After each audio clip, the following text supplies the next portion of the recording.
গম সৃষ্টিকর্তা রহমত হিসেবে দিলেও আমরা এটাকে অভিশাপ হিসেবেই বেশি কাজে লাগাই। বিষয়টা বুঝতে হলে আমাদের একটু গভীরে যেতে হবে।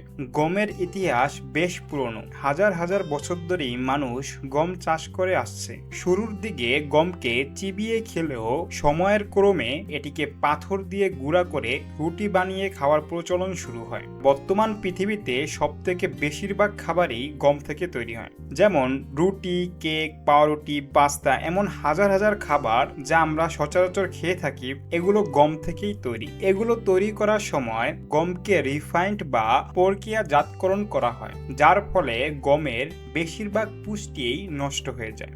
গমের পুষ্টিগুলো আমরা কিভাবে নষ্ট করতেছি এটা জানার আগে আমাদের জানতে হবে গমের মধ্যে আসলে কি কি পুষ্টি বিদ্যমান আছে। পৃথিবীতে যত জাতের গম আছে সব গমেরই প্রধানত তিনটি অংশ থাকে: বার্ন, এন্ডোস্পার্ম এবং জার্ম।